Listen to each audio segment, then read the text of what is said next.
Well, Manchester United have just won their fourth game in a row with a 2-0 win today against Tottenham at Old Trafford. What a run it's been for the Red Devils, by the way. They beat City, they beat Arsenal, they beat Fulham, and now a win today. It makes you think, Grella, doesn't it? When was the last time that we saw Manchester United put together a string of results like this? What a result today. Yeah, it was a long time ago, right? A couple of years ago, maybe under Ten Hag when they won the FA Cup. You would have to think about that time, but this has been amazing. They haven't gone on a run like this where they won 4 games, where they were convincing, where they beat the likes of Arsenal, Manchester City in that time as well. So it's just amazing that the simplicity of football, like 4-2-3-1 is the easiest formation to play. The 4 at the back, the fullbacks will go high. The 2 sit in front of the defense there, so you have a little box there. The 3 in the front, that number 10 can come down and add an extra number in the midfield. Whereas you see under Emery, it was about the system, it was about this, it was about that. Now it's like the simplicity of football. Boom, we have good enough players to do it. Some unbelievable character. Obviously, we're going to talk about Fernandes, and we're going to talk about Mbeumo. What are you laughing? Nothing. No, I'm saying you're ahead of the game, Grella. I think that it's the simplicity of football, it's the quality of football, and it's everything coming around full tilt. Now, can they keep this consistency up for the rest of the season? We still have to see. I'd have to say, for me, they got it right in the performance against Manchester City. Tactically, they got it right at Arsenal. The difficult game for them, which people were going to judge them on this great new momentum, Michael Carrick coming in, was against Fulham, a very stubborn Fulham side. They overcame that hurdle. Today, again, another good test for them with Tottenham Hotspurs under Thomas Frank, and they got over that hurdle. But it's not just the fact that Manchester United are winning. We've got to look beyond the winning. You've got to look how they're winning. You've got to look at the performances that these players are putting in. They look like a Manchester United was in control completely. Never looked super vulnerable, always in the game, and they controlled it. We saw Manchester United under Ruben Amorim when they played Everton at home, and Everton went down to 10 men and they couldn't get the job done. Yes, Tottenham went down to 10 men today, but this looked like a Manchester United performance of experience, quality, swagger, confidence, and a team that actually knows what their job is and what they're doing, and they controlled the game. And it's another great win under Michael Carrick. You know what's really interesting, too? I think top managers, and not saying Carrick is, I think he grew up in the system, he's played there, he understands the culture, understands the players, understands the club. I think that's very important for Manchester United. But, I just think that, like I mentioned, the simplicity of football, it's sometimes top managers have to do less. You have to get out of the way of the players sometimes. I think sometimes when there's too much instruction and too much expectation and tension of we have to do this, we have to do that, then it becomes you're making good players or you're making good situation bad. You can get in the way. And I think Carrick, what he's done is he's sort of just made it simple and removed himself from the situation. He's just facilitating for the players. So we're starting to see the results move in the right direction. The quality is obviously there. They've already scored 46 goals. They scored only 44 all of last season. So you could see that tension is not there. Now, also you wonder in the situation, because it's a caretaker situation, everyone's sort of more at ease, right? But once the expectation rises that, hey, right now we're celebrating 4 wins and the opponents that they beat, right, in the style of football. That's what is expected week in and week out for years at Manchester United. So it's kind of ironic that we're celebrating now. We're saying, oh, wow, look at this, 4 wins on the bounce is pretty amazing. What about, though, next season or towards the end of this season when that's the expectation, that every single week should look like these past 4 games? Then the tension again, the pressure again, oh man, United again, that weight starts to come back. At the moment, it doesn't seem like that weight is there. They seem to be playing free. It does feel like the weight is off some of the players as well. Bruno Fernandes, Nigel, he had a goal today. He has been so good in the midfield in the Premier League. He's had the most assists of every single player in the Premier League as well. Where would you rate him in terms of Premier League midfielders? I mean, you'd have to say he's probably the best or one of the best in the Premier League right now. And then when we do these comparisons for Premier League players, you look at that 18 second and first, he's doing his job. We're looking at Bruno Fernandes, for me, who has been consistent for Manchester United in the entirety of this season, regardless of results and managers and performances. He has been the standout man. So if you have a conversation right now, you'd have to say, for me, probably he's in the conversation as one of the best midfielders in the Premier League. I think Declan Rice at Arsenal would arguably be there alongside him. But when I look at the comparison of midfielders, they're not the same midfielders. They have different responsibilities for me. I think Declan Rice can do that deeper role with a lot more ease. And for me to have that conversation with Declan Rice to put him in there is, if he starts creating and scoring more goals, which he has been doing, then you'd have to say, okay, he's at the top of the game. Bruno Fernandes, for me, is a creative midfielder. You want to get the best out of him, you put him in that number 10 role. We're seeing a difference in him and what he can do in that number 10 role than when you put him in that deeper role in the number 8 role.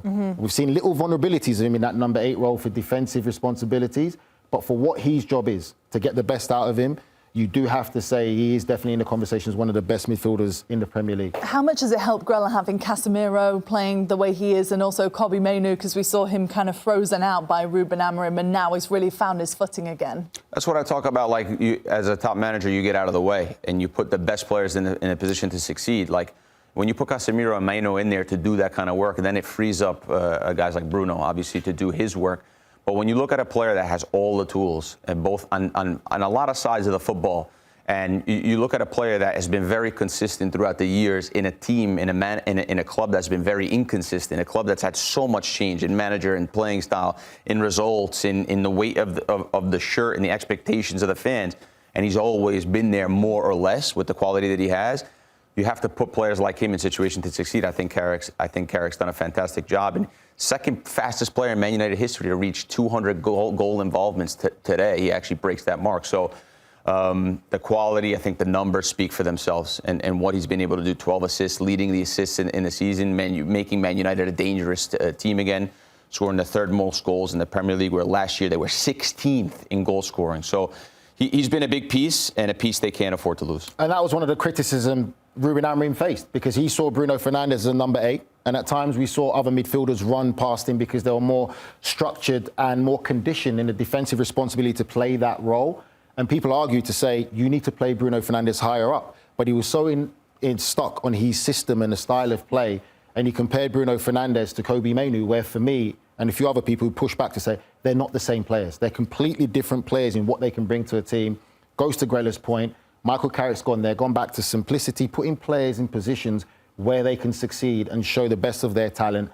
In comes Kobbie Mainoo alongside Casemiro, Bruno Fernandes free to do what he wants and do and impact the game by creating and scoring goals, which is what we've seen in recent games. You can read one of those little books, those little books you leave on the toilet, like they just give you a couple facts or whatever. You could probably buy the most basic one of about football, and it will tell you that. And we say this weekend, and you have to win the midfield battle. The midfield is the most important spot. And when you put a player like Bruno in a midfield that only's got 2 guys in the Premier League, where guys are monsters physically and athletically, and you put him in that big space in the midfield just with one other partner, you're not putting him in the best situation to succeed. You're not putting the club in the best situation to succeed. So obviously, if you're a manager or if you're new to football, no matter what, you're going to want to win the midfield battle, which means just by default, regardless of who you have, you want to add an extra number in there somehow. And that would make not only the team more effective, but also make him more effective. And I think that's why now you start to see him get more and more advanced positions and be more dangerous. And it's just to add to what Grella is trying to say there for me, when you talk about midfielders, a role that I play, that the fact of Bruno Fernandes, it doesn't take anything away from his quality and what he has as a midfielder. But if he's just not suited for that defensive responsibility of knowing how to follow runners because he's not been built up in that dynamic, that's what makes it a lot more harder. But it doesn't mean he's a bad player. He was just put in a bad position by his manager. Speaking of giving credit, Grella doesn't like to often give credit to goalkeepers, so why don't you do it, Nigel? Because you've been really impressed, haven't you, with Lammens this season? Lammens has been fantastic for me. I think for me, I've been so impressed in what he's done. He's made some big saves. There were question marks about him, and I think for me, he's gone a bit as an unsung hero since coming into Manchester United.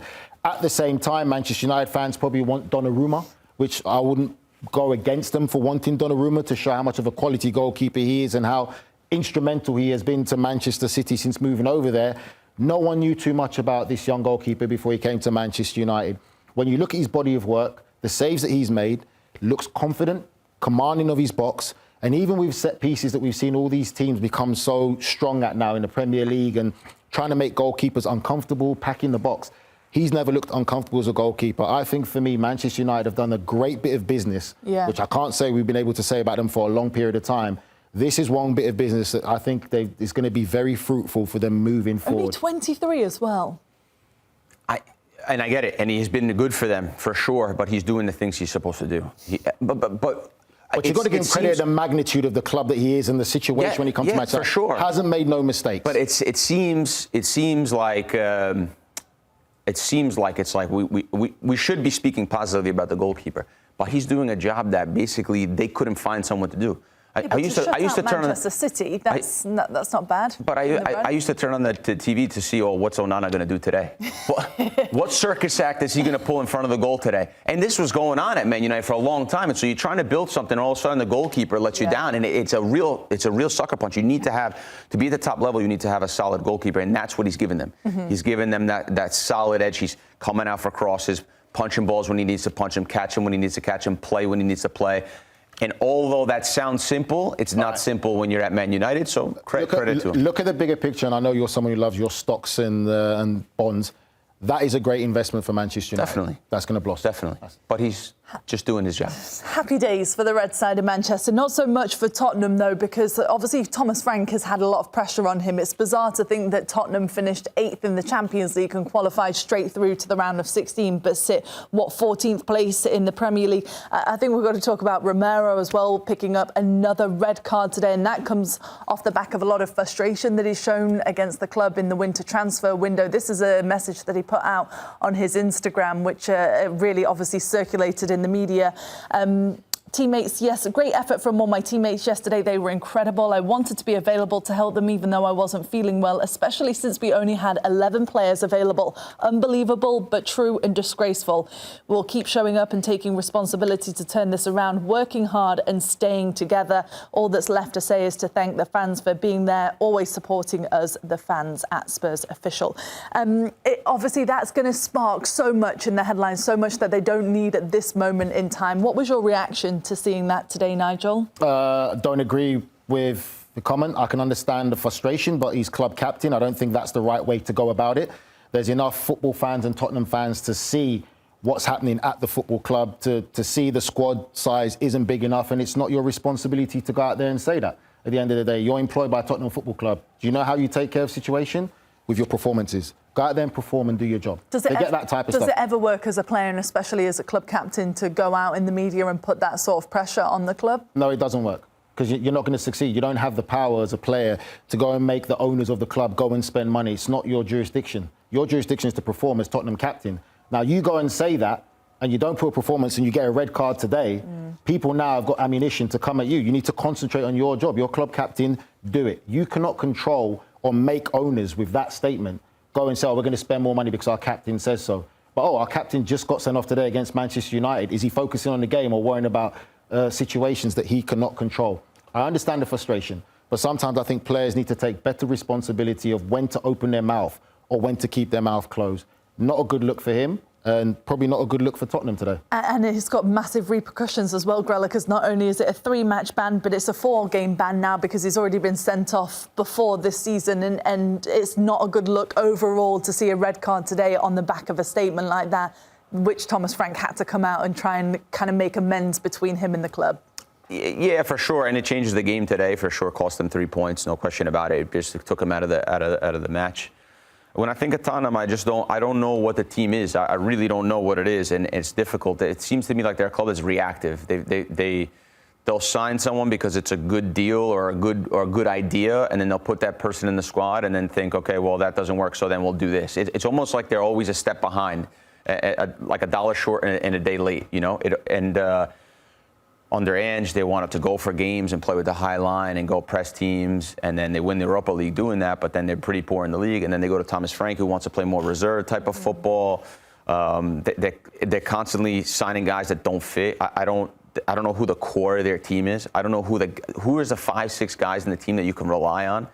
And then you've got your captain coming out, and you're probably one of your most influential players coming out, going after the higher-ups and saying, we've only had 11 players available, this is not acceptable, and all these different things. So it's a club that I think actually is pretty much overachieving for when you watch the way they were built, and you watch that everything's been like a sort of an afterthought. They're actually overachieving. They won Europa League last season. They're in the top 4 in Champions League this season, and they're just a completely inconsistent side. They've got some good pieces that can play in the Premier League and that can and that can win in a big moment, in a big game. But consistency is never going to be there in a league as a higher level as the Premier League, where other teams are no pushover teams, no easy matches. The problem with Tottenham is it goes beyond the manager. There's deeper rooted issues at Tottenham Hotspurs than just the manager. That's the best way to describe this club right now. And I agree with Grella that they're not forward thinking enough. Recruitment hasn't been great. They're not really pushing for that wow factor.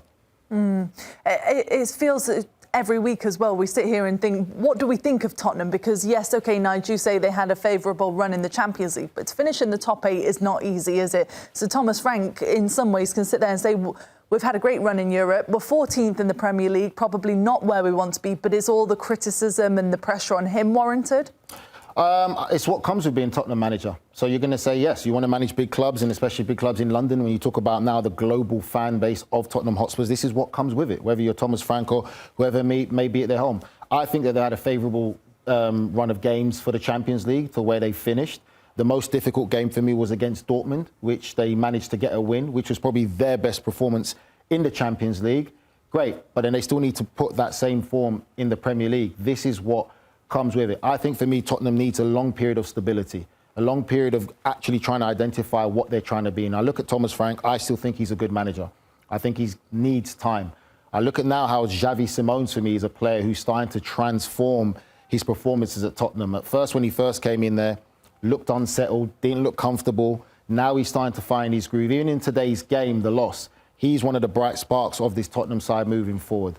The sign of Conor Gallagher shows me something as well. From Atletico Madrid coming into that midfield area there, he's a young leader. He's got that steel in him. So I can see this type of recruiting of players that he's trying to bring in. I think there's a lack of leadership and accountability on the pitch for Tottenham Hotspurs, and I can see what Thomas Frank is trying to do in bringing these players. Yes, we just had a conversation about the captain Romero.